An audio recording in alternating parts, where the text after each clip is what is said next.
It's been a hard day's night, and I've been working like a dog. It's been a hard... So tell me, you met the Beatles when you were young, did you? Well, I did. I met the Beatles in the fall of '62 when I was about 21 and a physiotherapy student. They put me as a physiotherapy student because I had contracted a neuromuscular condition which made it impossible for me to read or drive. But on the other hand, music was really important to me, and I kept making more noise than I did anything else. So I put my girlfriend on my arm and went off to see this concert. It was in the fall of '62, and I actually met the Beatles after a show at the Odeon Theatre in West Ham in London. By the way, what was the show like? How good was the show? Oh, it's awful. You couldn't hear a fucking thing, really. You couldn't tell what key they were playing in. You couldn't understand any words. Do do do do do do do do do do do, and all I have to do. And then the girls would just go eat. Oh my God, that big crescendo. 500, 600 girls, you know, going wow, incredible. You couldn't. There was no show. I mean, there was no music there. You couldn't hear it. But when the Beatles come on, people just went crazy. Girls went crazy. I found myself elbowing my way to the stage door, my girlfriend hanging onto my arm, and I was a tall guy, so I seemed to tower above most of the 200 girls, frenetic females outside the stage door. But I caught the guy's eye. He seemed like a cool guy, and I beckoned to him, and he beckoned to me, and he opened the door and pushed me inside with my girlfriend, and we bumped into Jerry Marsden of the Pacemakers right inside there. He says, "Nice, friendly, bubbly guy. Come and say hi," said Jerry.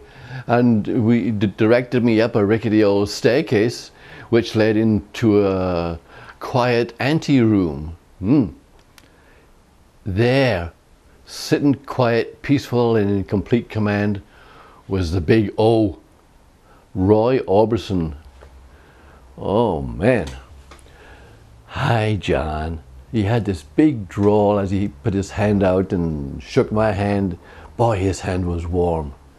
Warm hand. I said, "Tell me, Roy, how do you write such beautiful songs?" "Well, John, I just write what I feel. Just what I feel." Oh, really? I felt I learned something there. So anyway, he passed his big, heavy Gibson guitar to me, and it just about dropped me to the floor. And I held it and played the 3 chords that I knew at the time.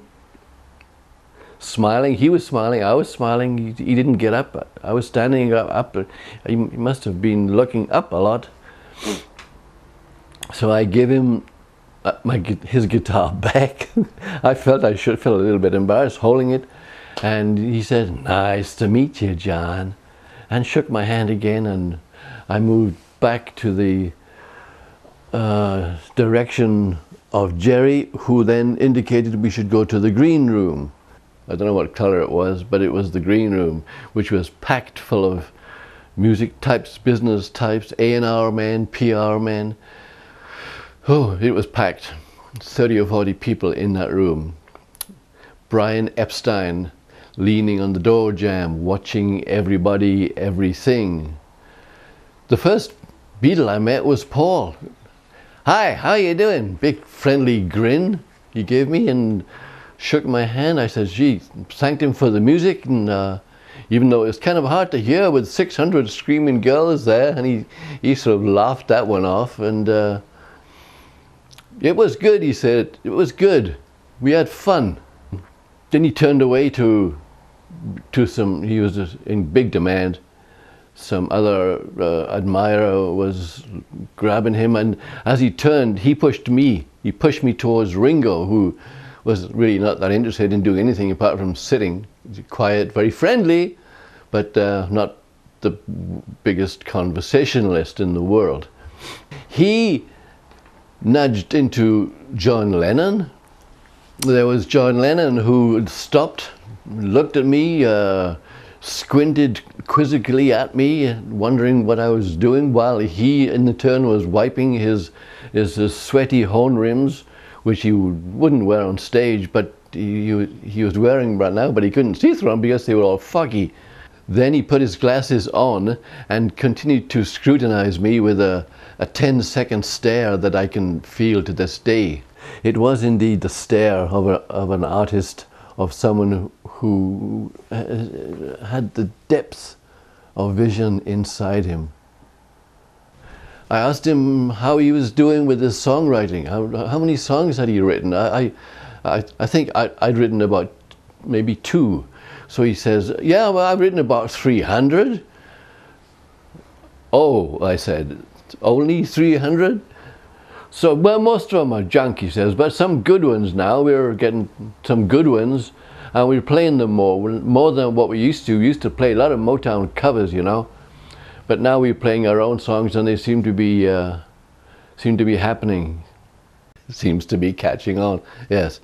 So he directed me to George. He grabbed my arm and pulled me over to George, who was a little bit quiet again, and sitting calm in the corner, not sweating, not George. They were all in great demand by music and business types. It was the fall, after all, of '62, before the first American tour, before the Ed Sullivan Show. They were hot. Little did I imagine the titanic effect this foursome would have on the music world of the 20th century and ever after. It's incredible to see Paul McCartney still writing and performing 50 years later, almost 50 years later. He's still with it, never without it.